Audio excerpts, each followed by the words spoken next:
Derecho Penal 2.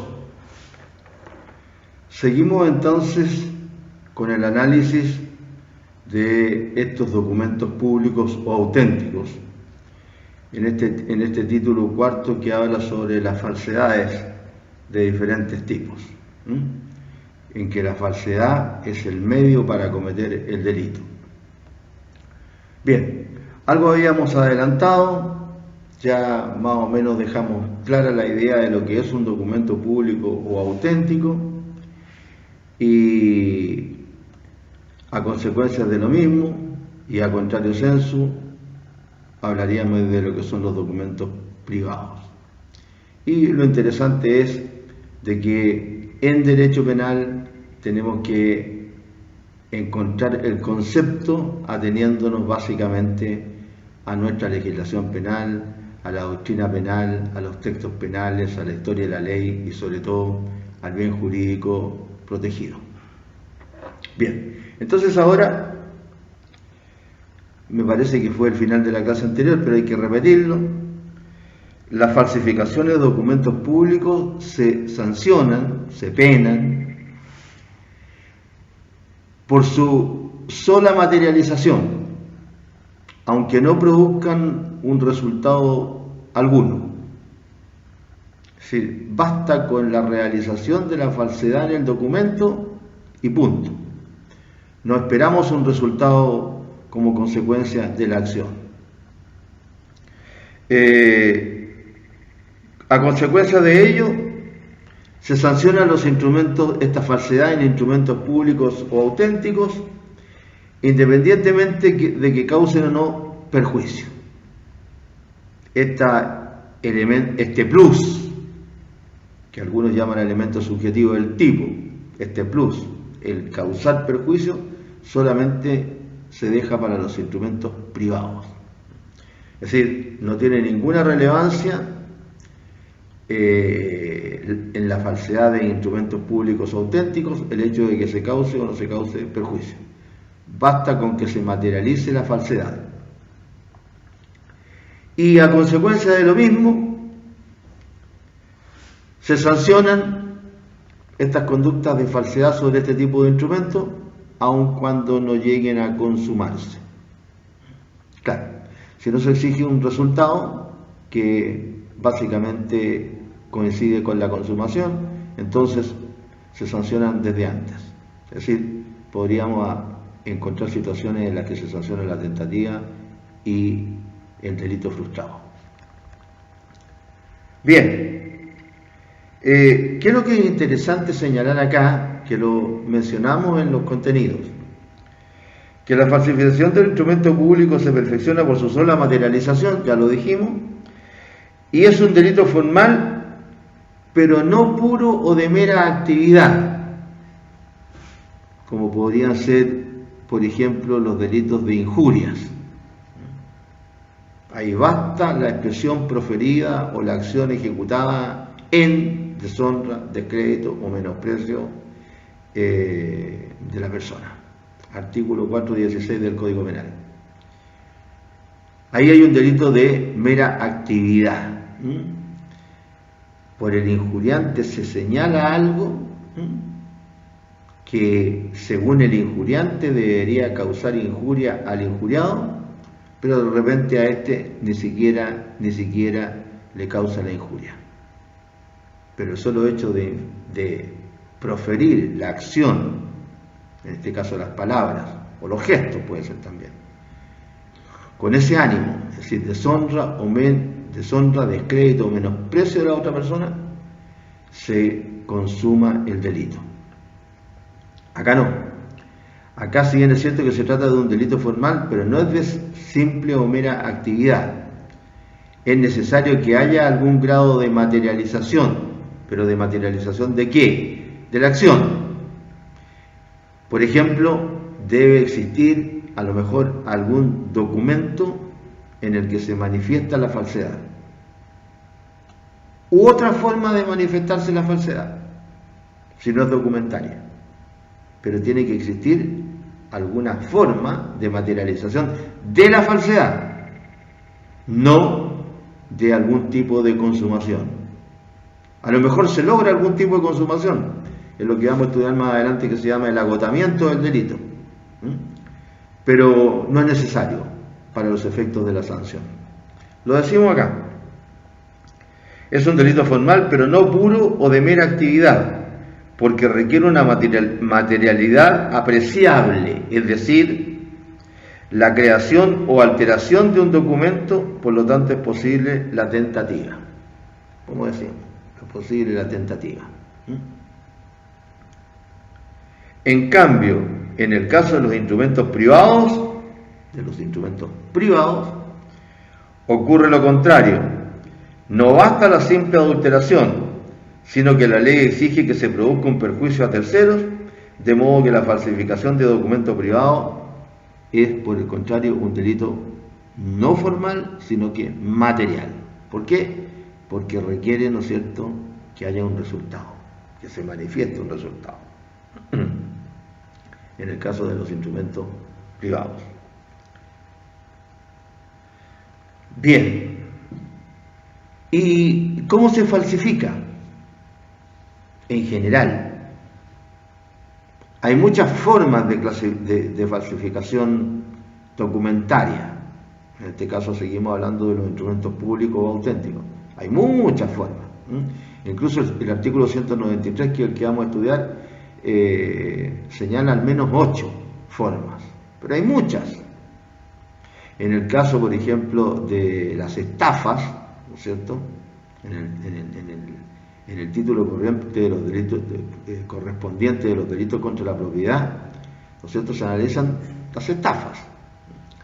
Y ahí el legislador utiliza una casuística bastante considerable, en lo que también hay falsificación documentaria.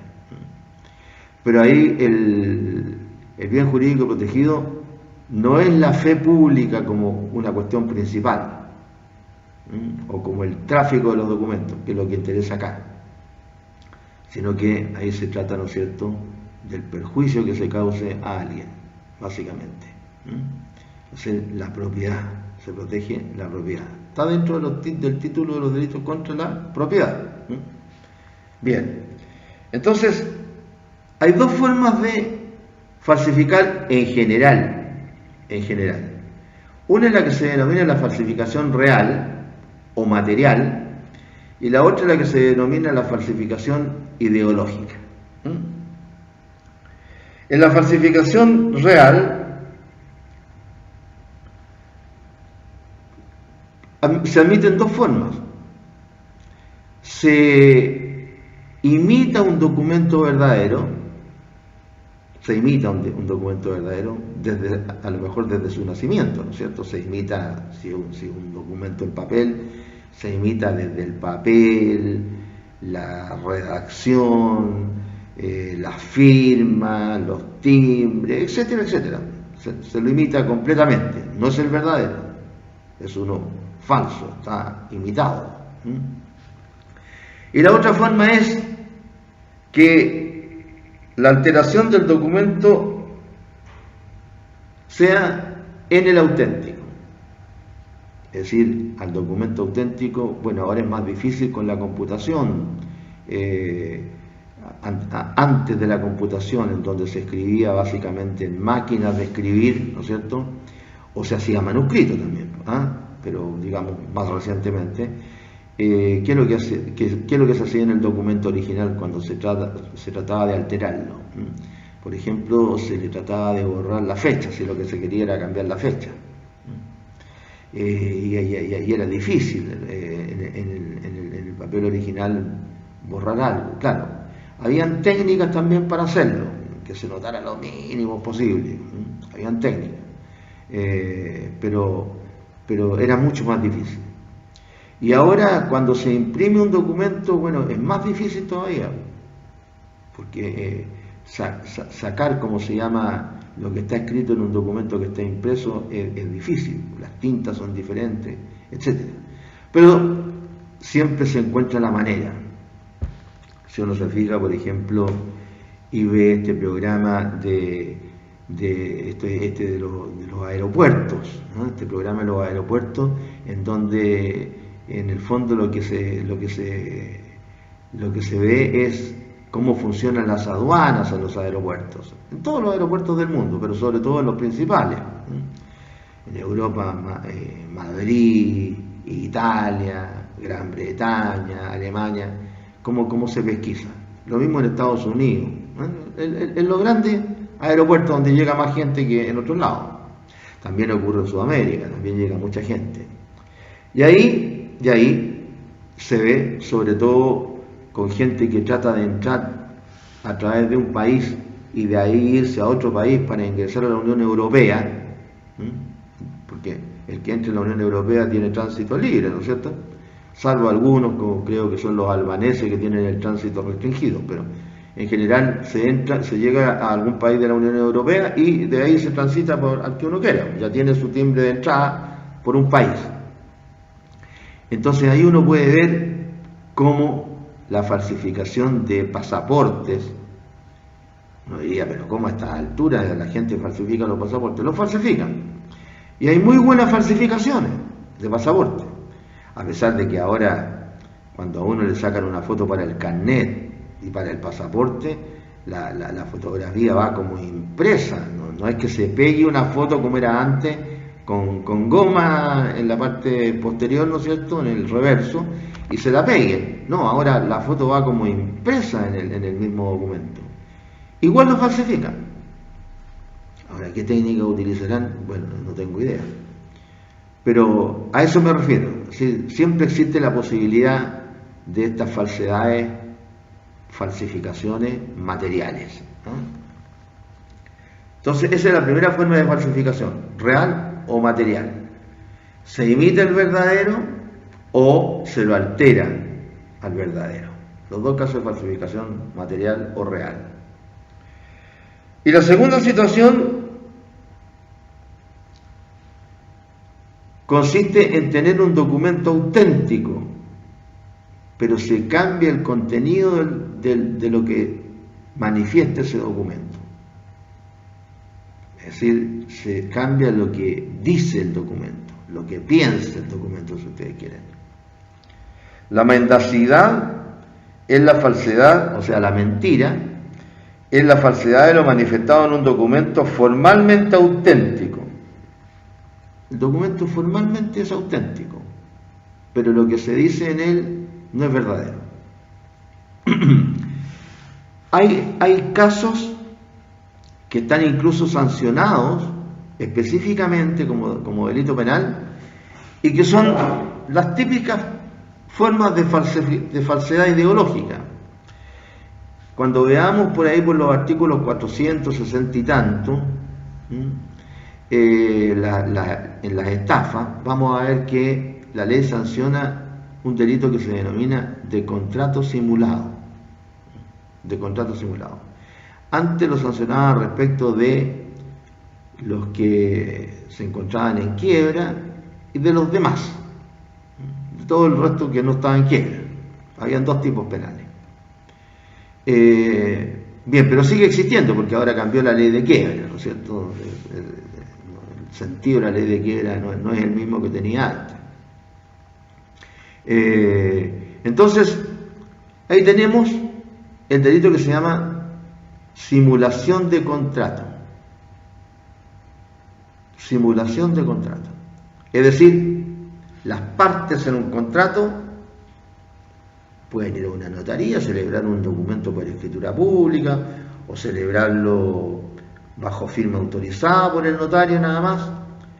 Y el contrato formalmente es auténtico.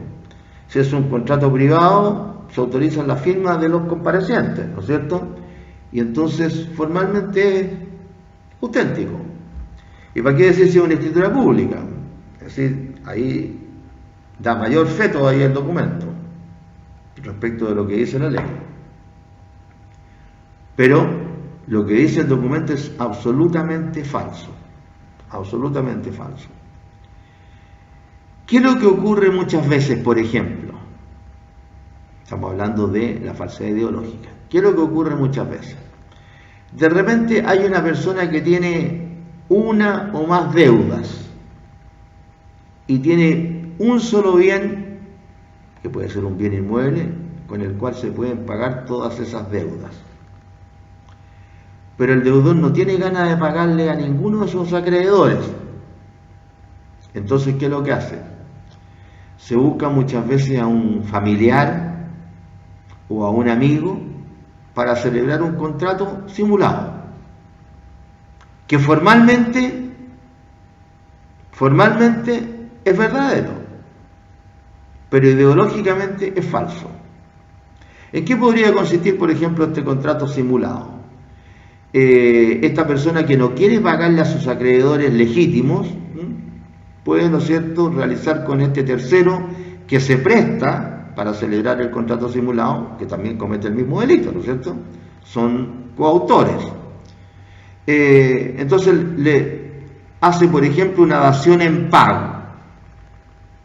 Una dación en pago, por ejemplo. O una novación. O una transacción. Se pueden ajustar, los abogados, ¿no es cierto?, conocen los métodos, cómo inventar que también el que está traspasando su propiedad le reconoce una deuda que nunca existió a otro, etc. Y entonces ahí tenemos un documento formalmente verdadero, pero ideológicamente falso. Esa es la falsedad ideológica. Tenemos dos situaciones entonces diferentes que analizar. Entonces, el bien jurídico protegido acá es la veracidad y autenticidad del documento. La veracidad y autenticidad del documento público o auténtico. Eso es lo que protege la ley en este caso. Y señalamos incluso acá, es falsedad real cuando se forja un documento falso, supuesto, o se altera uno verdadero adulterándolo. Claro, cuando se forja, ¿no es cierto?, un documento falso, o sea, uno mismo lo hace desde el comienzo. O la otra situación de falsedad real es que un documento verdadero se altera, lo que ya expliqué. Y es falsedad ideológica cuando en un documento formalmente verdadero se consignan hechos o declaraciones falsas. Se desfigura la verdad, se dice acá. Lo que estábamos conversando. Así como cuando un empleado público da copia en forma fehaciente de un documento falso o supuesto. De un documento falso o supuesto. Yo les cuento cuentos a veces, siempre a mis alumnos en clase, por la cantidad de años que tramité en los tribunales, y por ende tuve conocimiento de un montón de juicios, sobre todo en mi especialidad, que era derecho penal. Y una de las consecuencias civiles del derecho penal, que es la responsabilidad más que contractual, la extracontractual, porque para cobrar, cuando uno gana un juicio penal, normalmente hay que hacer efectivo, ¿no es cierto?, el pago de una indemnización, y para eso hay que saber, sobre todo, responsabilidad civil, contractual y extracontractual. Bien. Entonces, cuando un empleado público da copia en forma fehaciente de un documento falso o supuesto. Acá, como en todas partes se cuecen habas, han habido colegas pillines, porque no solamente los abogados son los que hacen pillería, hay también de todo, ¿no es cierto? ¿Para qué decir los que construyeron ese puente levadizo en Valdivia? Ahí no tienen nada que ver los abogados, pero hay alguna pillería, hay, ¿no es cierto? Una pillería hay. O lo que está pasando ahora con el puente Chacao, que está paralizado. Alguna pillería hay, porque por algo la obra no se sigue. Esto no tiene nada que ver con la pandemia. Hay médicos que se dedican a hacer abortos ilícitos, desde antes de la modificación. Sí, les digo, porque normalmente se habla que los abogados siempre le buscan las cuatro patas a la ley. Claro, si nosotros tenemos la obligación de conocer la ley, para eso estudiamos, sí, somos los indicados para, ¿no es cierto?, torcerla. pero no somos los únicos que actuamos mal, a eso me refiero. Por eso que es muy importante el ramito este de ética jurídica, ¿eh? Porque para vivir de la profesión no es necesario hacer pillería, menos todavía cometer delitos, evidentemente. Entonces acá, obviamente que dirigido por un abogado, hubo algunos casos ya hace algunos años atrás, incluso se utilizaba una notaría de un notario que ya falleció, que era bastante viejo. Bueno, ya han fallecido varios notarios acá ya. ¿Cómo se llama? Y como cuando la gente, cuando está vieja, tiene casi las mismas características. Tiene canas, menos pelo, es arrugado, muchas veces usa anteojos. Entonces como que se desfiguran un poco los rasgos característicos de las personas. Y para qué decir, pues hay algunos que son más todavía similares a otros, sobre todo en las fotos. Entonces, ¿qué es lo que pasó? Que celebró ideológicamente, falsamente, en la notaría algunos contratos de compraventa en que la vendedora, en el caso de mujeres, de viejitas, no tenía nada que ver con la verdadera vendedora. Incluso algunas veces la vendedora está desaparecida de acá de Arica, no me acuerdo si incluso en algunos casos había muerto. Entonces también ahí, ¿no es cierto?, incurre en error, por decirlo suavemente, también el notario. Entonces, como era muy parecida a la persona que está en la foto con la viejita que llevaban a firmar como vendedora, entonces la notaría como que no, además nadie piensa que una persona bastante vieja hace prestarse para una pillería. No sé, a lo mejor la vieja tenía hasta Alzheimer, no tengo idea, o el viejo. Pero el caso fue que fueron algunas mujeres. Entonces ahí el contrato era formalmente verdadero, auténtico, pero era ideológicamente falso. ¿Por qué? Porque aparecía vendiendo una persona que no era el dueño, no tenía nada que ver con el dueño, ni siquiera conocía al dueño o a la dueña. Entonces, siempre hay posibilidades, como se llama, para cometer estos actos. Eso, por ejemplo, esos mandatos generales con facultad para vender, incluso para autocontratarse la venta, que se obtienen de repente de personas que están discapacitadas prácticamente, que sus familiares lo han abandonado muchas veces y que tienen una propiedad. Y a veces se trata de gente que los cuida, ¿no es cierto?, y hace tapillería. Y al final se queda con la única propiedad que tiene esa persona cuando fallece. Ha ocurrido esto, un montón de veces, ha salido en los diarios. Entonces hay muchas formas, ¿no es cierto?, de falsedades. Muchas formas. Tipos de falsificaciones. Aquí en el Código Penal vamos a ver que se consideran 3 tipos de falsificaciones. Así que hay que estar atento con esto y tenerlo claro. En ese sentido me refiero. Estar atento, es decir, tenerlo claro. El Código Penal en el libro 2, título 4, que estamos estudiando, en sus párrafos 4 y 5, en los 2 párrafos, señala 3 tipos de falsificaciones. Primera, la falsificación de documento público cometido por un empleado público, que son los que tienen la sanción más grave. Artículo 193. Este artículo es muy importante porque se lo considera para sancionar, o sea, los actos que sancionan se lo considera para sancionar otro tipo de actos penales en los mismos párrafos. Segundo, falsificación de documento público cometido por un particular, el artículo siguiente, el artículo 194. Es decir, aquí ya no estamos hablando de la falsificación del documento cometida por un funcionario público, sino que ahora cometida por un particular, pero de un documento público o auténtico.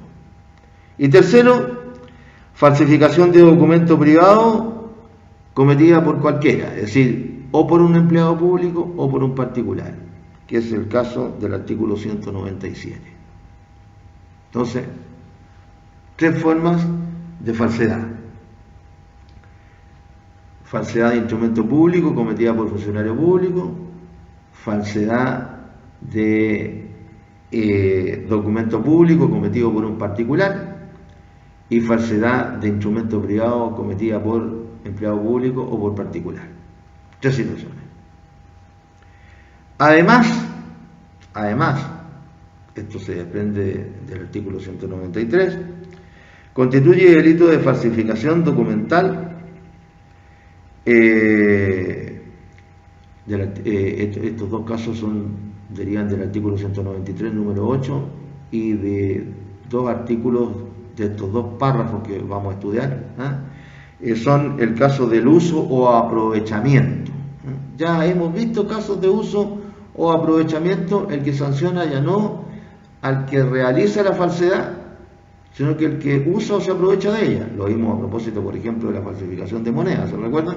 En muchos casos no era el mismo que falsificaba la moneda el que la usaba indebidamente, ilícitamente. Entonces, la ley sanciona también el uso. En los artículos 196 y 198, el uso o aprovechamiento ocurre cuando una persona que no ha participado en la falsificación usa o se aprovecha de un documento público, privado o falso. Aquí el sujeto activo es indeterminado. Se trata de la falsedad de cualquiera de los documentos, o público o privado. Se usa, ¿cierto?, ilegítimamente, ilícitamente, un documento público o privado, ¿cierto? No se lo falsificó por sí mismo, pero se lo utiliza ilegalmente. Y el otro caso es el del ocultamiento o destrucción de un documento público verdadero, que es el que yo le mencionaba en el artículo 193, número 8, o de un documento privado, artículo 197. El ocultamiento o destrucción de instrumento público solo puede ser cometido por empleado público.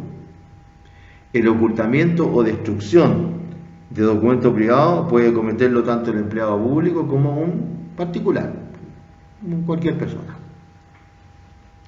Bien, tenemos entonces señalados los grupos de delitos.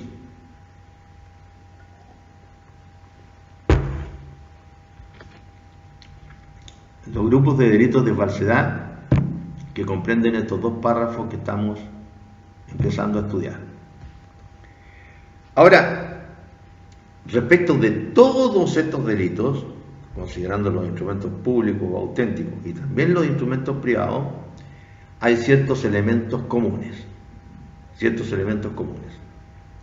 ¿Cuáles son estos elementos comunes al delito de falsificación documentaria? El primero, como es obvio, es la alteración de la verdad. Se altera la verdad en un documento público o privado. Se altera la verdad. ¿Cómo se altera? A través de una falsedad real o material, o a través de una falsedad ideológica. Pero está alterada la verdad, de alguna de esas maneras. En segundo lugar, la alteración debe realizarse en alguna de las formas taxativamente descritas por la ley. Ahí es donde yo les digo que interesa los 8 casos del artículo 193, aun cuando el 8, el número 8, habla de el ocultamiento de un documento. 193, número 8.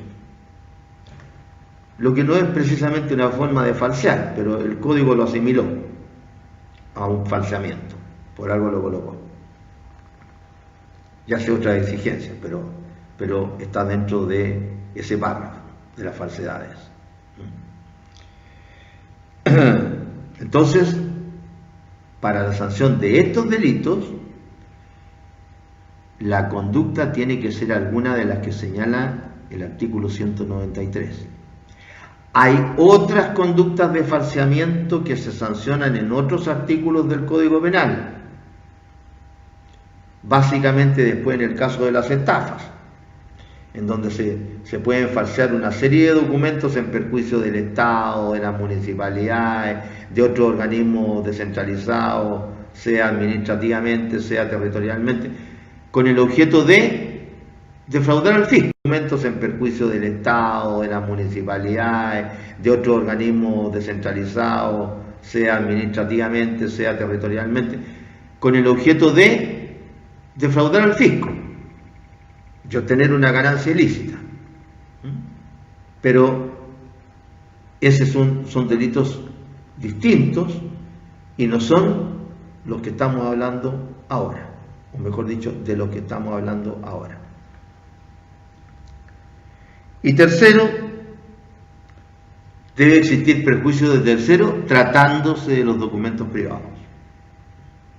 Entonces, bien claro, tratándose solo de los documentos privados, debe, no puede, sino que debe existir perjuicio de tercero.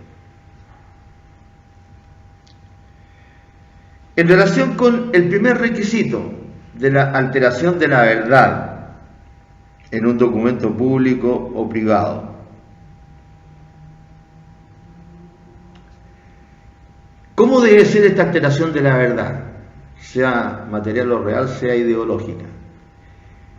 Debe ser hecha de tal manera de que induzca a error a otro, a la persona que va a resultar dañada o perjudicada con la falsedad del documento.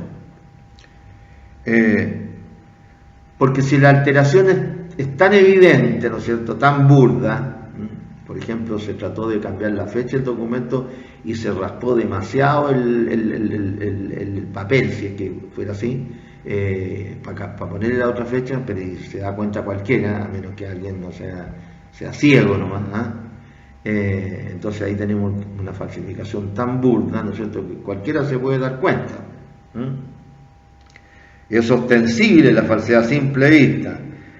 Ahí no habría falsedad porque no sería inductiva de error respecto de la falsedad del documento.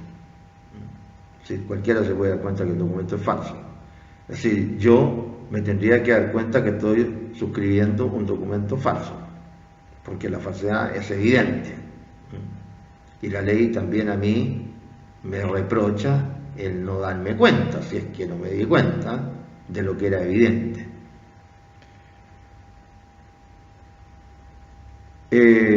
La jurisprudencia, como decimos en el material que ustedes tienen, como en muchas cosas, digamos como en la mayoría de las cosas, nuestra jurisprudencia es incoherente, por decirlo de alguna manera. Siempre falla A, B, C y a veces D. También es necesario tener presente que no toda alteración de un documento importa la comisión de un delito. Claro, porque se debe distinguir, ¿no es cierto?, entre lo sustancial y lo accesorio, o lo sustancial y lo que no lo es, ¿no es cierto? Si por ejemplo se está vendiendo un inmueble, un contrato de compra-venta, por ejemplo, se está vendiendo un inmueble, y en vez de colocar que el inmueble tiene una superficie de 1.344 metros cuadrados, en realidad tiene una superficie de 1.345 metros cuadrados, un metro cuadrado más. Un metro cuadrado o 2 metros cuadrados, si no altera, ¿no es cierto?, la esencia de la superficie. En todo caso va a ser el juez el que va a tener que resolverlo en cada caso, pero lo que hay que determinar es, ¿no es cierto?, que la falsedad influya en un error que tenga por objeto hacer que el documento no represente la realidad. Si alguien, por ejemplo, al colocar el nombre del vendedor le coloca Luis Ernesto en vez de Luis Hernán Correa Contreras. Pues posiblemente hubo un error. A lo mejor hasta en el carnet el error, etc. Hay que distinguir, ¿no es cierto?, aquella falsedad que realmente altera el documento de manera material o de manera ideológica, y no esa falsedad que es una falsedad pero que no tiene importancia, por decirlo así, o no altera sustancialmente el documento.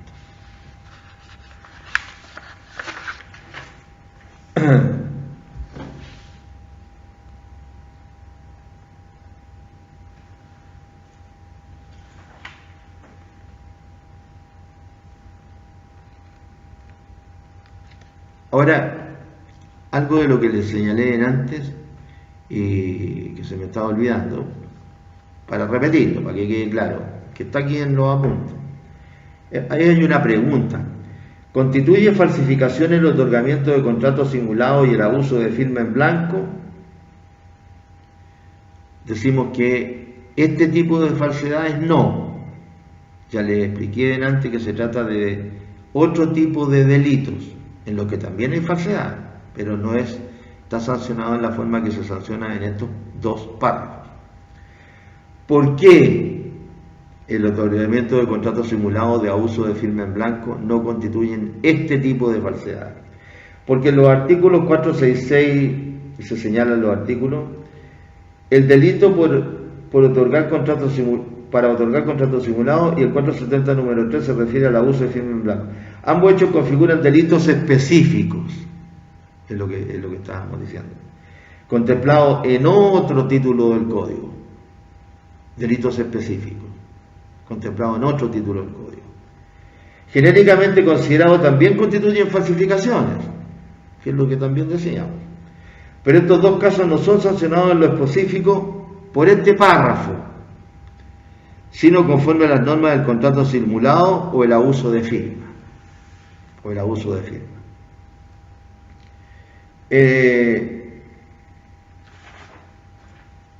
En el 470 número 8, cuando estudiamos los delitos contra la propiedad, en el 470 número 8, para que desde ya tengan una idea, a mí me interesa siempre darle una idea, por lo menos, y después le explicamos bien cuando corresponde. En el 470 número 8 se sanciona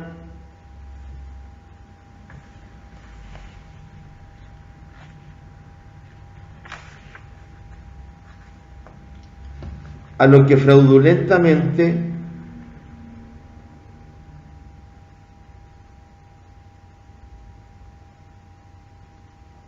en el número 3, a los que cometieren alguna defraudación abusando de firma de otro en blanco y extendiendo con ella algún documento en perjuicio del mismo o de un tercero. Se obtiene la firma de una persona en blanco y con eso, ¿no es cierto?, se extiende con esa firma algún documento en perjuicio del mismo o de un tercero. Aquí hay que dar alguna explicación desde ya, porque existe mucha ignorancia a este respecto. Bueno, mucha gente que no es abogado, o si le han preguntado a un abogado que no sabe, ha explicado mal. El abuso de firma en blanco, la firma en blanco, mejor dicho, en sí, no es constitutiva de delito. Es decir, una persona puede recibir un documento firmado en blanco, en resguardo del cumplimiento de una obligación. Por ejemplo, una persona le presta a otra 1 millón de pesos y este otro no tiene otra forma de afianzar que no sea con un cheque, y le firma un documento en blanco. El documento, los cheques se cobran a la vista. Digo cheque porque también se puede hacer con una letra, con un pagaré, etcétera, pero es más fácil cobrar un cheque. Entonces, el hecho de que alguien obtenga un cheque que está firmado en blanco no significa que esté cometiendo delito. La palabra clave en esa disposición es la que dice abuse con ella en perjuicio de otro. Por ejemplo, si la persona le prestó 1.000.000 de pesos y el tercero le entregó un cheque firmado en blanco, si no tenía la suma, ni en letras ni en número, y la persona le agregó, por ejemplo, el interés legítimo que corresponde cobrar, la ley señala cuáles son los intereses legítimos, entonces esa persona no estaría cometiendo delito. Supóngase ustedes que con el interés legítimo, en vez de cobrar 1.000.000, pasaron algunos meses, y en vez de 1.000.000, como ahora el interés que se puede cobrar por los particulares es bajo, supóngase usted que era 1.015.000 pesos después de, no sé, 5 meses, 6 meses. Esa persona no cometió delito. ¿Por qué? Porque no abusó de esa firma puesta en el documento en blanco. Está cobrando lo que corresponde. Ahora, si otro, ese cheque de 1.000.000, que no tenía monto, sino que le debían 1.000.000 y llenó el cheque, no sé, por 1.500.000, o para qué decir por más, o por 20 millones, eso claro, ese está cometiendo, ese está abusando de la firma de otro otorgada en un documento en blanco. Para los que me siguen con el código en la mano, que es el que tengo yo acá, se pueden dar cuenta aquí, porque después ustedes lo que van a tener, los que trabajen en esto, van a tener que andar con el código siempre. Se van a dar cuenta que en el 470 hay un montón de casos de falsedades, hasta el número 11, y hay una serie de otras falsedades documentales. Pero estas falsedades documentales son delitos específicos, como los que le acabo de nombrar. Son delitos específicos.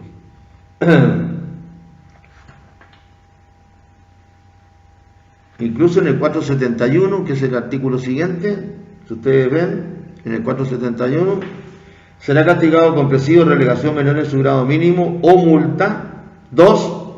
El que otorgara en perjuicio de otro un contrato simulado. Entonces, por eso la respuesta que se hace a esta pregunta que tenemos ahí en los apuntes es: si se trata de estos delitos que estamos estudiando ahora, el 193 y siguientes, el contrato simulado o el abuso de firma en blanco, decimos no, porque estos son otros casos, son otros delitos específicos, en donde los bienes jurídicos, ¿no es cierto?, son otros. Por ejemplo, en el caso del número 8, fíjense ustedes: a los que fraudulentamente hubieran obtenido del fisco, de la municipalidad, de la caja de previsión y de instituciones centralizadas o descentralizadas del Estado, prestaciones improcedentes, tales como remuneraciones, bonificaciones, subsidios. Esto se va a hacer a través de una ¿cómo se llama?, documento falso, ideológicamente o materialmente falso. Les pongo un ejemplo, como siempre hago. Para obtener estos beneficios, ¿quién va a ser el perjudicado? El Fisco de Chile. Entonces acá el bien jurídico protegido es el patrimonio fiscal. No quiere decir que no se haya cometido una falsedad, pero el bien jurídico más importante aquí ya no es el tráfico de los documentos, el tránsito de los documentos, si ustedes quieren, o la fe pública.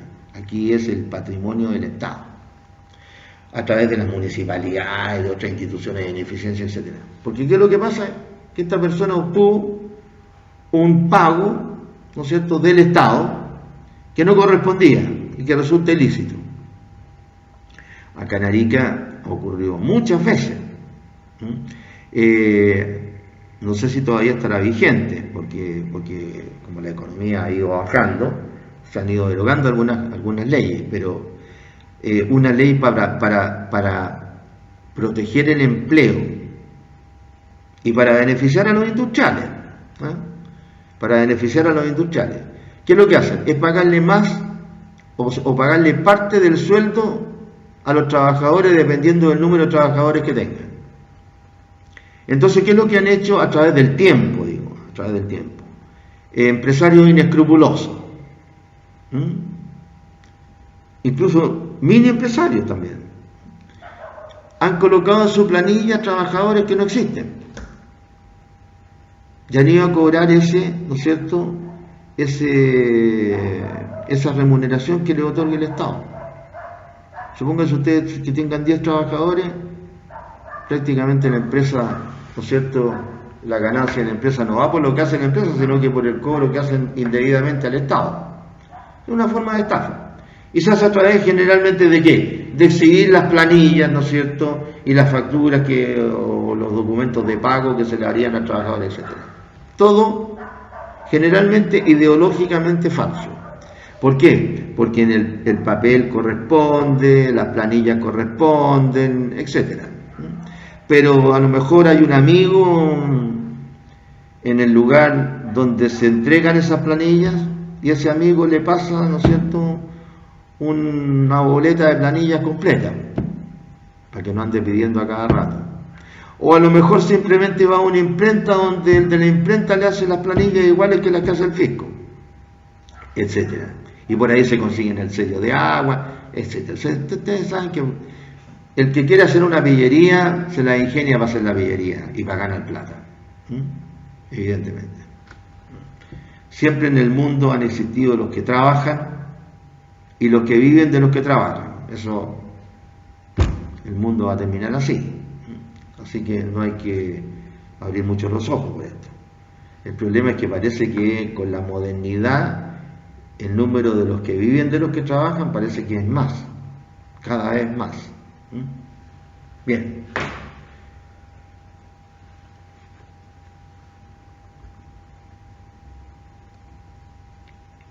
Y entonces, para terminar esta respuesta a esta pregunta, se dice acá que solo constituyen delitos de falsificación documentaria las conductas descritas taxativamente del número 1 al 8 del artículo 193 y que solo se pueden interpretar en forma restrictiva. Está clarito entonces la primera exigencia de ¿cómo se llama?, de estos elementos comunes en las falsedades documentarias, que debe haber una alteración de la verdad en el documento, sea pública o privada. La segunda, la alteración de la verdad debe ser hecha en alguna de las formas que se dan en el artículo 193, lo dijimos recién. Y entonces ahora vamos a ir leyendo este artículo 193, cada uno de los casos que contiene. Después vamos a decir cuáles casos son de falsedad documentaria material, cuáles ideológica. Incluso después vamos a decir que la mayoría de los autores interpretan que los particulares solo pueden cometer las falsedades documentarias reales o materiales y no las ideológicas, y vamos a decir por qué, para que ustedes tengan siempre el mayor número de antecedentes para poder interpretar bien la ley el día de mañana, en los casos que se les presenten a ustedes. Entonces, segundo elemento, la alteración de la verdad debe realizarse en alguna de las formas taxativamente descritas por la ley en el artículo 193.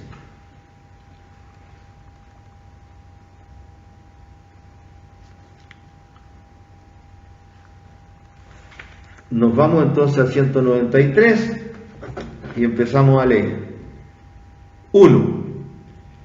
Contrahaciendo o fingiendo letra, firma o rúbrica. 2. Suponiendo en un acto la intervención de personas que no la han tenido.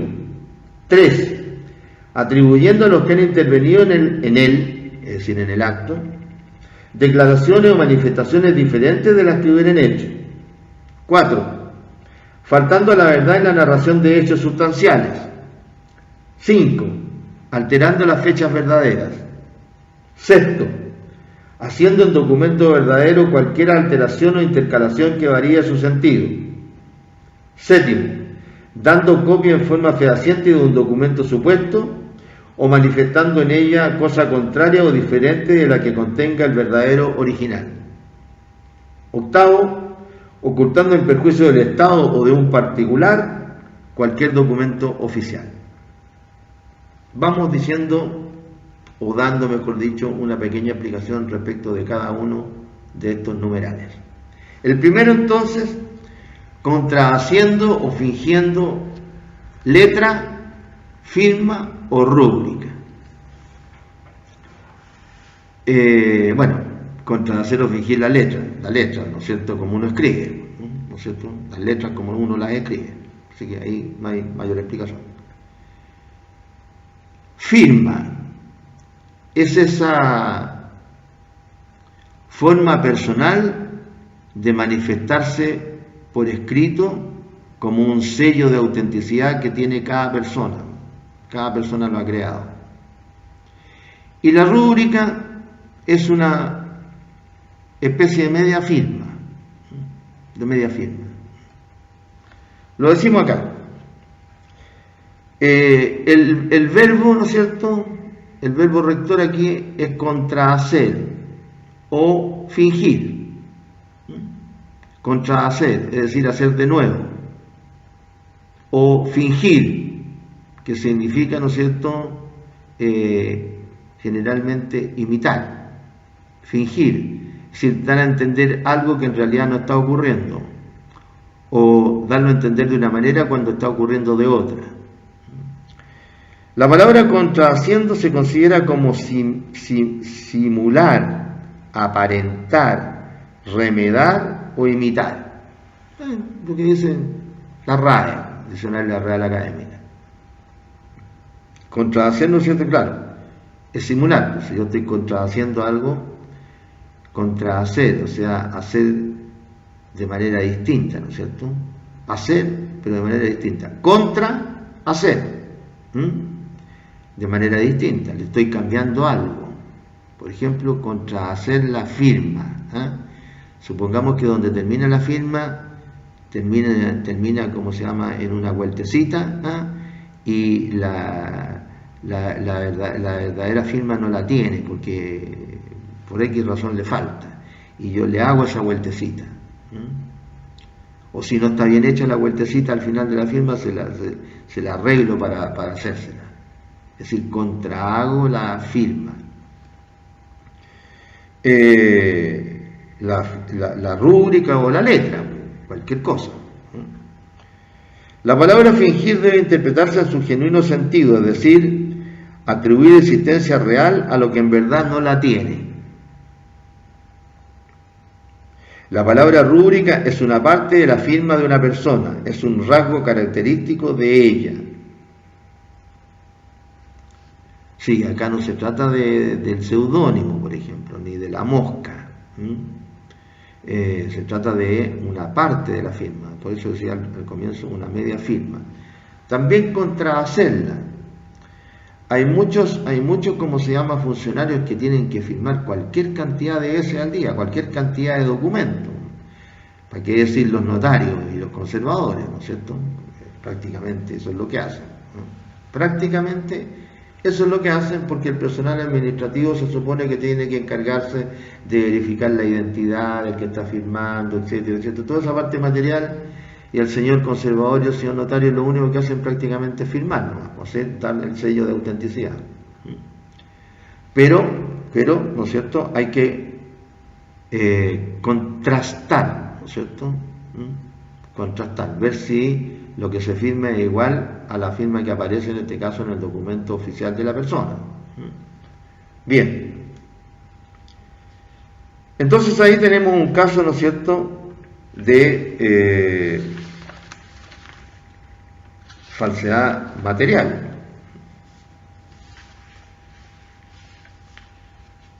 ¿Por qué? Porque estamos realizando una acción indiscutiblemente material, contrahacer o fingir letra, firma o rúbrica, ¿no es cierto? A pesar de que también por el lado de fingir podría entenderse que puede haber una falsificación ideológica, pero no es formalmente verdadero en la firma, la letra o la rúbrica. Bueno, para discusión. Pero hay casos que son bien específicos de falsificación real y otros de falsificación ideológica. Segundo, suponiendo en un acto la intervención de personas que no la han tenido. Claro, es el típico caso de falsificación ideológica. El de la persona que le comentaba yo después, porque se llevaba a la notaría a firmar como vendedora a una persona que no lo era. Era parecida, se reparecía en el documento con la persona que llevaba. Es decir, el documento que se llevaba, en el caso que yo les contaba, era el carnet verdadero de la persona que era la dueña. Pero la persona que llevaba no era la dueña. No era la dueña. Pero se parecían. Y ahí es donde les daba, como se llama yo, las características de la vejez. Se parecían. Y entonces, seguramente que le habrían enseñado a la persona a hacer una firma más o menos parecida. Pero como cuando se trata ya de gente de bastante edad, entonces hay como un poco más de manga ancha, que se equivoque un poco, incluso hay personas que tienen artritis, qué sé yo. Bien. Es una clara manifestación de falsificación ideológica. Suponer en un acto la intervención de personas que no la han tenido. Claro. Está participando en el acto un tercero que no tiene nada que ver con el acto. El documento que va a aparecer ahí va a ser formalmente verdadero, pero es ideológicamente falso, porque participó alguien que no es el que dice que está participando en el acto. Algunos fallos han estimado que el texto legal se refiere a persona existente, es decir, de que el que comparece tiene que serlo en reemplazo malicioso, ¿no es cierto? Pero de una persona que existe, no que está muerta. Eso es lo que se ha dicho a veces en los tribunales.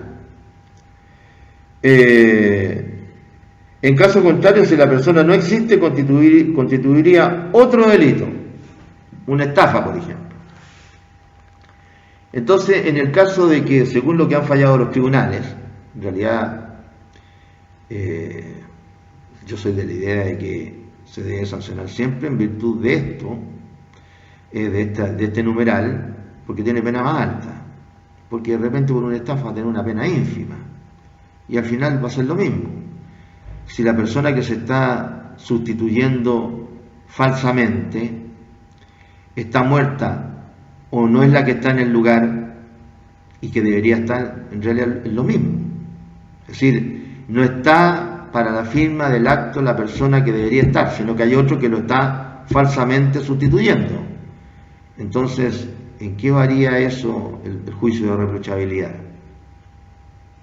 Porque aquí va a resultar perjudicado no solamente el tráfico de los documentos, no solamente la fe pública, sino que también va a resultar perjudicado una familia, generalmente. ¿Qué familia?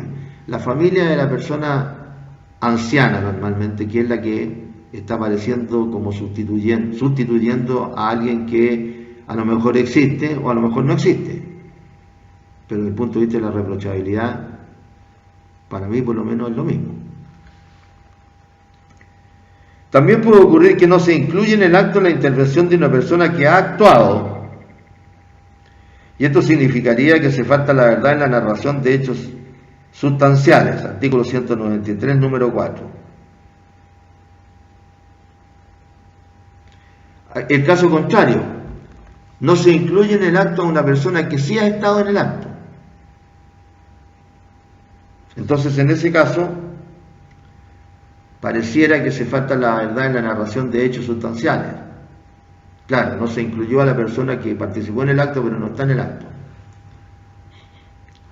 Claro, es más difícil en una notaría, porque ahí las partes también específicas, o son dos partes nomás, o pueden ser tres si es más de uno el vendedor, o más de uno los compradores, etcétera. Pueden haber más personas en un contrato, pero normalmente son limitadas.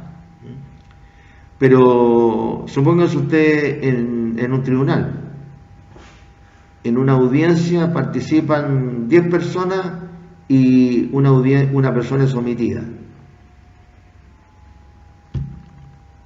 No, que se le olvidó al funcionario, y etcétera, etcétera. Pero no está considerado en el acta. Y todos los documentos de los tribunales son documentos públicos, todos los documentos emitidos por el tribunal, por el funcionario correspondiente. Como funcionario público, en el ejercicio de su cargo y dentro de la esfera de sus atribuciones, es un documento público. Entonces, ese documento público es ideológicamente falso. Ideológicamente falso. Entonces, ahí se habría cometido un delito. Es decir, no es llegar y decir, bueno, mira, da lo mismo, nomás, ya, no me coloquen a mí. No, si participó en el acto tiene que estar. Si no, debiera estado fuera de la audiencia.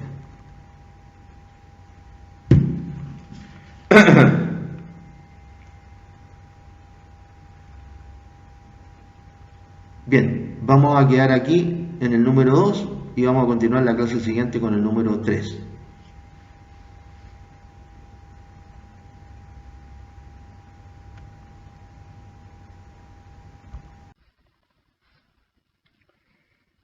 Número 3 del artículo 193.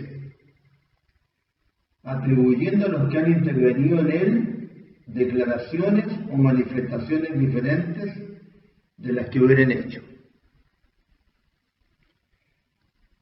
Aquí, para ser constitutivo de delito, esta actuación se requiere que la falsedad incida en la esencia de la declaración. Ya nos habíamos referido antes a esto de manera directa ya, porque una declaración como tal, una declaración vertida en un documento, para que sea falsa, tiene que ser sobre la esencia, no sobre cuestiones que no alteran en nada o la declaración vertida en el documento.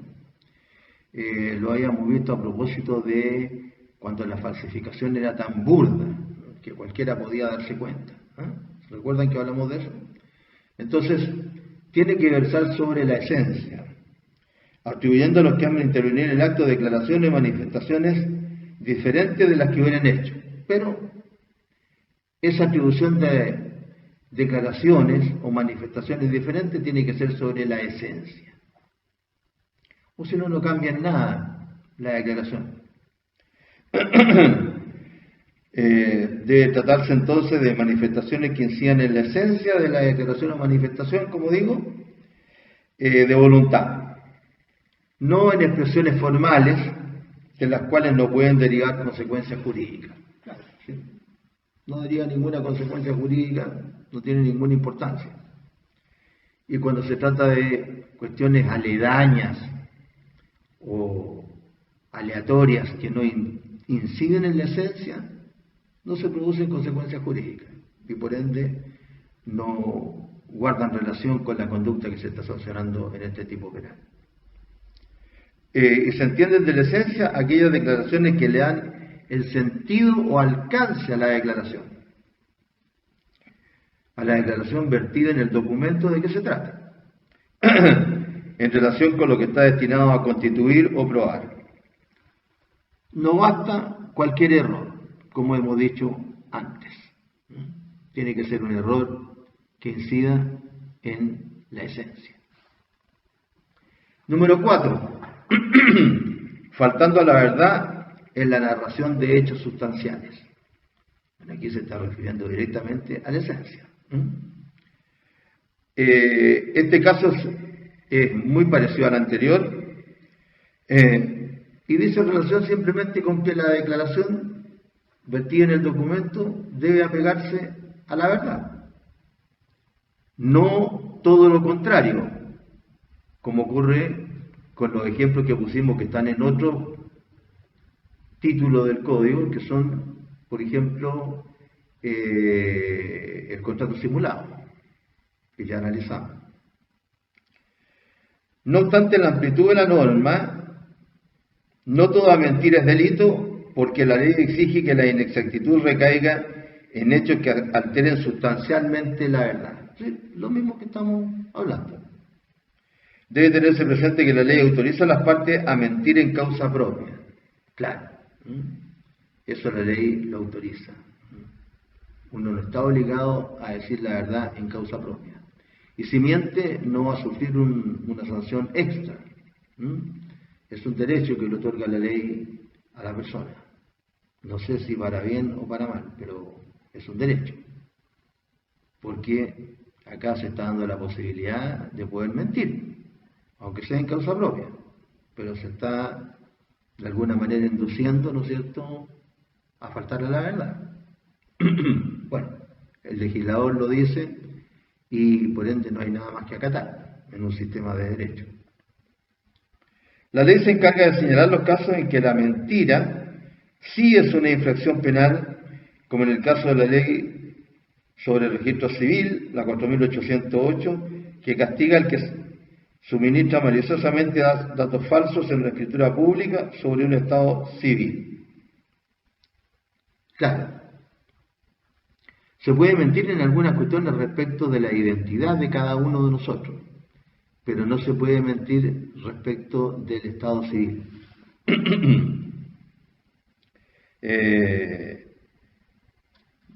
Porque eso sí que acarrea consecuencias jurídicas. Eso sí que acarrea consecuencias jurídicas. Por ejemplo, si una persona aparece mintiendo sobre su estado civil de casado y celebra una escritura pública de compraventa como soltero, porque tiene un carnet en el que aparece como soltero, etcétera, dice que es soltero. ¿Qué podría provocar? Podría provocar que está restándole bienes a la sociedad que pueda formarse con su cónyuge. Bienes que van a ir en exclusivo beneficio de la persona que está mintiendo. De hecho, incluso si lo hizo como soltero, va a poder, la venta, por ejemplo, va a poder realizar, ¿cómo se llama? Al revés, perdón. Si hizo como soltero la compra de un inmueble, después ese inmueble podría también realizarlo como soltero. Y su cónyuge a lo mejor no tendría idea que su cónyuge realizó una transacción en la que no tuvo parte y por ende no recibió los beneficios de esa compraventa. Entonces, ahí la ley precisamente sanciona la mentira. La mentira en causa propia, en un hecho propio.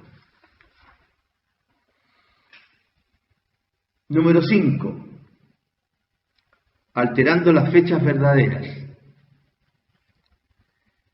Es indiferente que la fecha alterada sea la del otorgamiento del documento o alguna otra que se refiera al momento en que ha de surtir sus efectos. La ley no lo dice, dice alterando las fechas verdaderas. No dice la fecha del otorgamiento del documento u otra. Esto es fundamental. Imagínese usted en materia de prescripción. Si la prescripción se cuenta, por ejemplo, desde el momento en que se otorga el documento, podría dejar sin acción a la otra parte al alterarse la fecha de otorgamiento. U otra fecha, la fecha del pago de una cuota, del precio, por ejemplo. También podría prescribir el pago de la cuota del precio, ¿cierto? Entonces, acá sí que tiene que haber verdad, ¿no es cierto? Acá sí que tiene que haber verdad. En todo, pero digo, acá está clarito que no se puede mentir acerca de eso porque la ley precisamente lo señala. Alterar las fechas verdaderas en el documento. Número 6. Haciendo un documento verdadero cualquier alteración o intercalación que varíe su sentido. Aquí vemos que hay una falsedad ideológica. Material, digamos, no ideológica. Por ejemplo, haciendo un documento verdadero cualquier alteración, como por ejemplo raspar, borrar o añadir letras, según se señala acá en los apuntes. Raspar, borrar o añadir letras, palabras, signos o cifras. ¿Mm? También puede alterarse el sentido de un documento por medio de una omisión, lo que está mencionado en el número 2 de estos numerales. ¿Mm? Porque en el número 2 se decía, suponiendo en un acto la intervención de personas que no la han tenido. Se omite una persona. Ya lo analizamos antes. Abarca tanto la falsificación real como la ideológica. Claro. Este numeral abarca la falsificación tanto real como ideológica, como dije al comienzo. Porque haciendo un documento verdadero cualquier alteración o intercalación que varíe su sentido, Hay una serie de anécdotas que han ocurrido con abogados, ¿no es cierto?, que incluso han cobrado honorarios muy considerables por cuestiones muy simples, que hacen variar el sentido. Uno de los casos famosos es ese en que se discutía si se podía utilizar, no, hace años atrás, yo estaba estudiando cuando ocurrió esto, si se podía uno utilizar el nombre de la viña Tarapacá. Entonces ¿cómo se llama? Al abogado que le dieron la razón en el juicio se le ocurrió colocar Viña Tarapacá, ex Zavala. Y se ganó unos buenos honorarios, según lo que cuenta la historia de estos casos. Una coma y un par de palabras hizo variar todo el sentido de un juicio. De la viña al revés, de la viña Zavala. Entonces ya no era la viña Zavala, ahora era la viña Tarapacá. El abogado lo único que hizo era colocarle viña Tarapacá, ex Zavala.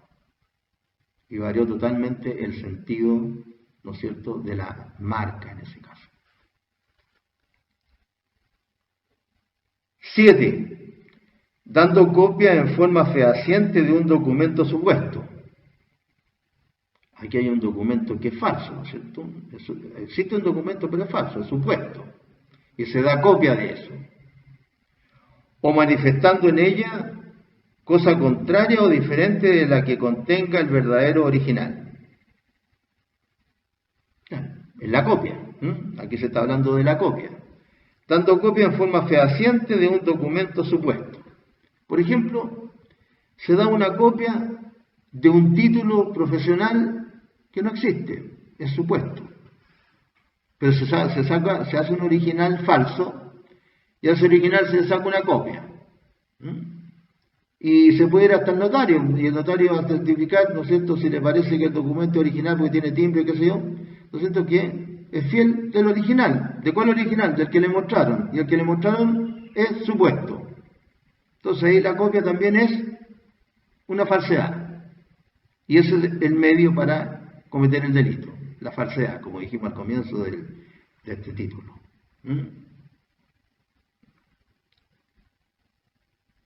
Y la otra situación, o manifestando en ella, en la copia, cosa contraria o diferente de la que contenga el verdadero original.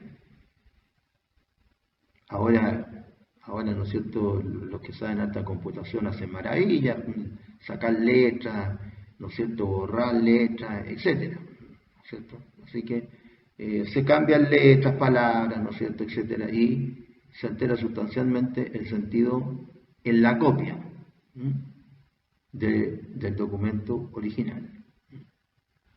Claro, antes también, pero antes como se utilizaba papel, era más difícil que no quedara huella, porque era más fácil a simple vista ver si había un borrón, una raspadura, etc.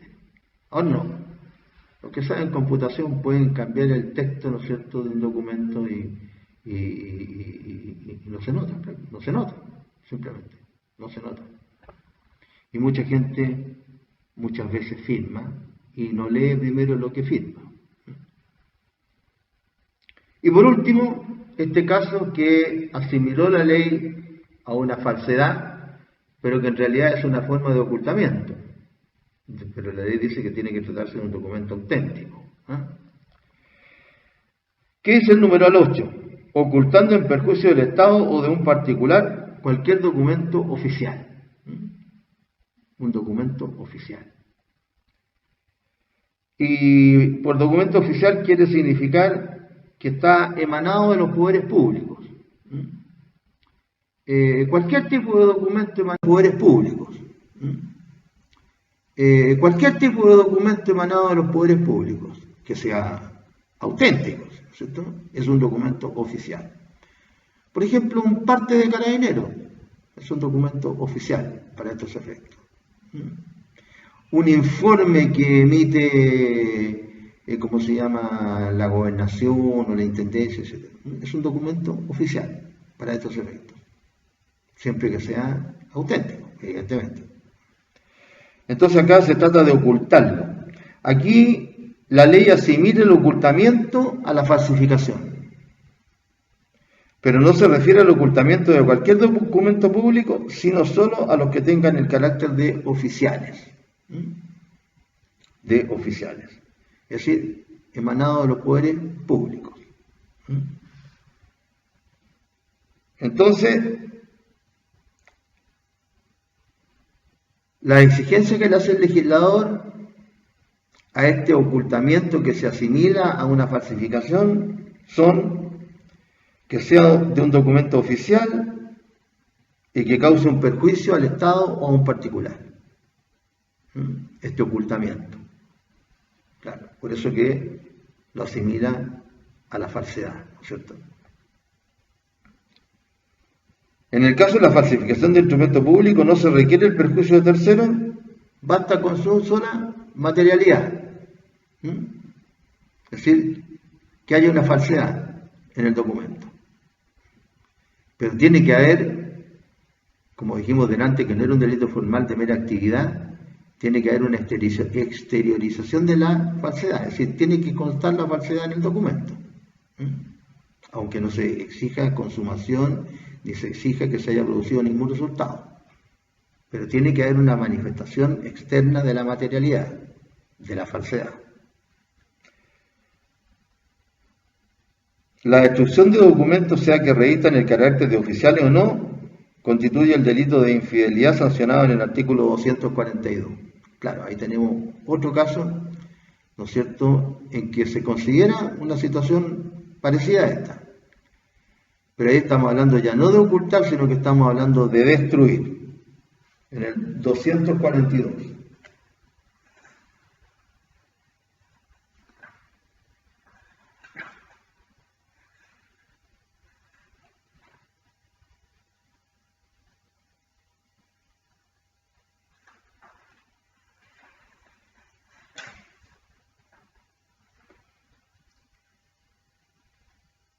El eclesiástico o empleado público que sustraiga o destruya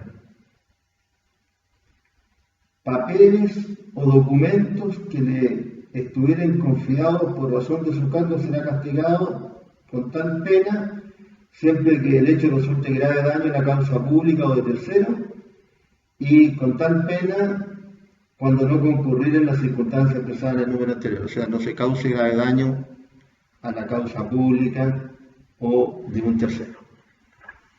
Es decir, ahí tenemos un caso en que se sanciona al empleado público ya no que oculte el documento, sino que lo destruya.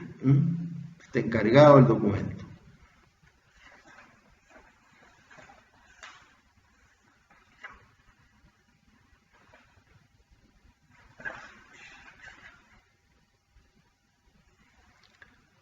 Ahí está el caso en que destruye el documento. Y no se trata de ocultar en este caso tampoco, sino que se sanciona al custodio que sustrae, no que oculta, que sustrae el documento. Así que nos encontramos con una figura distinta, pero que también tiene que ver con sancionar a un funcionario público. Bien. Se dice, aunque no es tan clara en algunos de los numerales, la diferenciación entre la falsedad material y la ideológica, que la falsedad real aparece en los números 1, 5 y 6 del artículo 193, mientras que la falsedad ideológica aparece en los demás, en los 2, 3, 4, 6 y 7, y en la falsedad por ocultación en el número 8. Pareciera que en alguno, por lo menos de esos numerales, aparecen los dos tipos de falsedades. Pero lo importante es de tener en cuenta en qué consiste un tipo de falsedad y en qué consiste otro. En el caso de la falsedad real o material, se trata de forjar un documento que no existe. Un documento que debería ser auténtico, pero que no existe. Por eso se habla de forjar como sinónimo de hacer. Y también en el caso de, tratándose de un documento original, de alterarlo materialmente. Ahí estamos hablando de casos de falsedad material o real. Y falsedad ideológica es cuando nos encontramos en presencia de un documento formalmente auténtico, pero ideológicamente falso. Es decir, las declaraciones que contiene ese documento son falsas. Y ahí es cuando hablamos del famoso contrato simulado. Bien, como en otras oportunidades y como el código nuestro es un código antiguo, le dedicó, y esto lo mencionamos porque hay varios artículos relacionados con esto, el código asimiló de alguna manera los documentos públicos o auténticos a los documentos telegráficos. Y por eso que en el artículo siguiente, en el 194,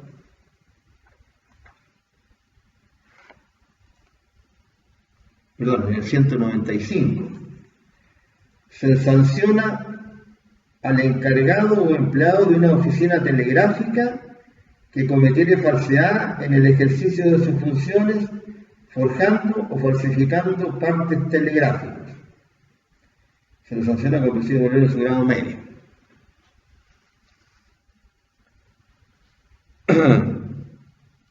El encargado de una oficina de telégrafos que forje o falsifique partes telegráficos.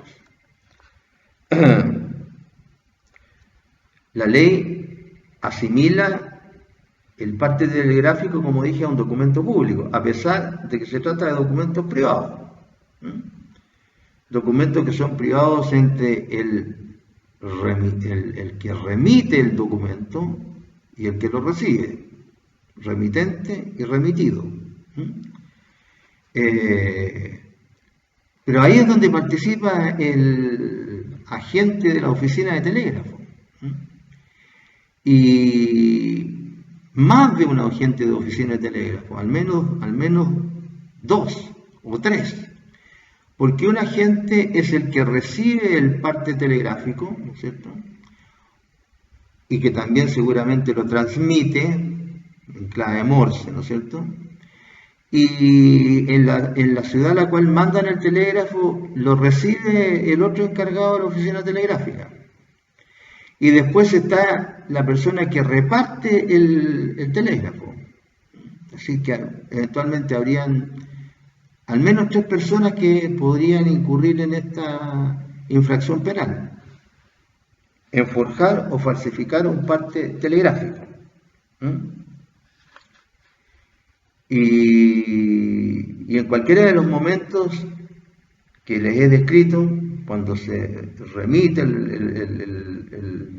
el parte telegráfico, cuando se recibe y cuando se entrega, entonces podría forjarse o falsificarse el parte telegráfico.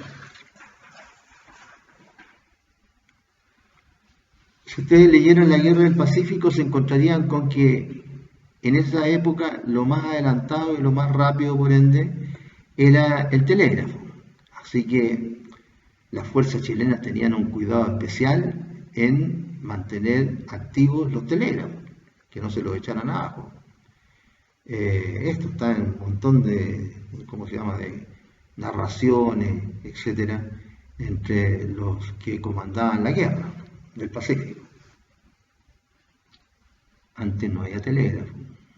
O'Higgins no tenía telégrafo para mandarle, como se llama, a su hueste. Ahí era más difícil la cosa, ahí era por mano, por mano. Acá incluso señalamos, en los antecedentes que les remitimos, señalamos los momentos en los que se puede producir la falsedad. Cuando el funcionario recibe el texto, claro, antes ustedes no son de esta época, no son de la época del telégrafo. Antes cuando uno mandaba un telegrama llegaba muy rápido, por eso que se usaba muchas veces el telegrama en vez de la carta. Incluso los abogados, me recuerdo que cuando yo empecé a tramitar había un servicio del correo en que recibía, ¿no es cierto?, el parte que uno mandaba para remitirlo por telégrafo en vez de por carta, y era mucho más rápido. Y entonces se llamaban telefonogramas. Así ha ido avanzando la humanidad. Ese servicio, digamos, en los años 70, no sé si se acabó el 80, no sé, o se habrá seguido un tiempo más.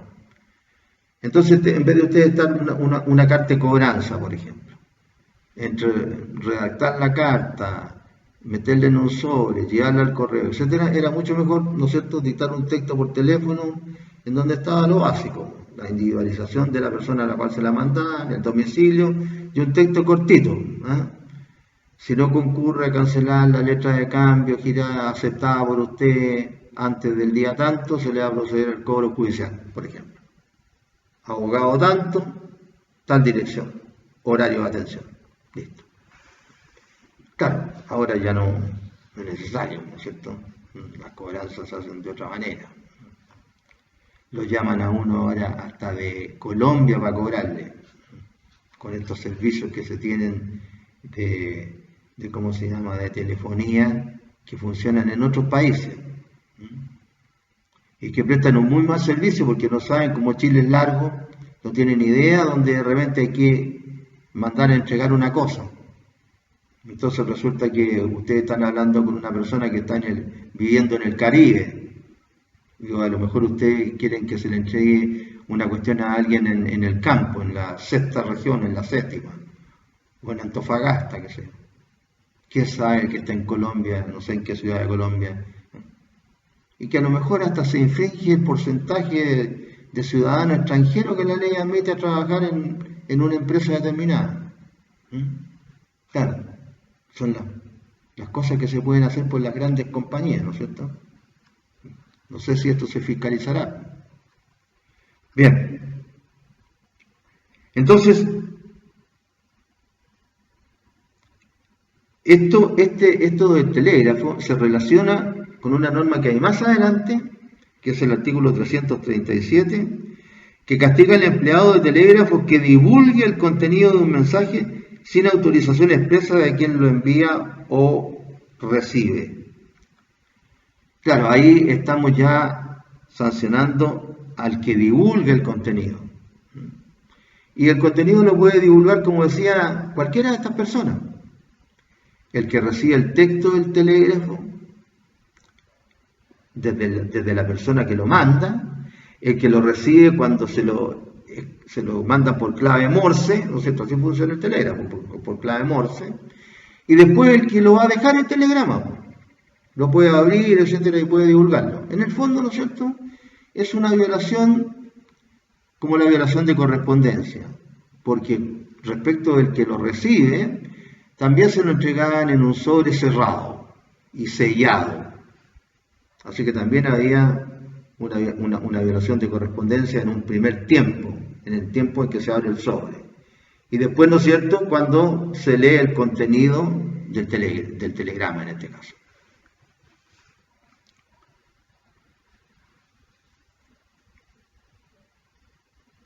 Bien, con esto entonces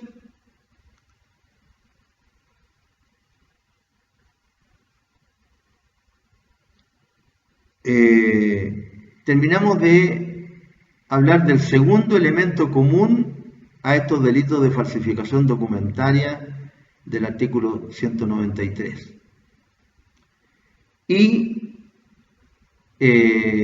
nos corresponde decir un par de cositas respecto de el perjuicio de terceros respecto de los documentos privados, que también es un elemento común porque también están considerados los instrumentos privados.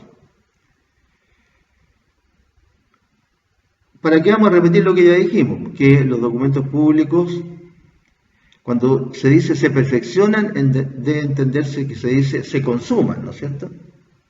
Por su sola materialización, porque son delitos formales, pero no de mera actividad. Requieren una materialización externa de la falsedad. Lo he dicho varias veces, pero perdonen, me interesa que les quede bien claro. Sin requerirse perjuicio en el caso del documento público, ni que se logre ningún propósito con el documento. Yo lo quería para jugar, para ver si ¿cómo se llama? Si podía hacerlo, la falsedad. Igual se sanciona, no importa el propósito, basta con que se realice la falsedad. El particular no está obligado a decir la verdad, pero no ocurre lo mismo con el empleado público, quien está obligado a decir la verdad, siempre solo la verdad respecto de sus actos en el ejercicio de su cargo. En la falsificación de instrumentos privados sí se requiere perjuicio, porque en este caso el delito se califica por el resultado, no basta con la falsificación en sí misma. Bien, vamos a quedar acá entonces y ¿cómo se llama? Vamos a proseguir en la próxima clase con la falsificación de documento público cometido por un particular. Cuídense, jóvenes.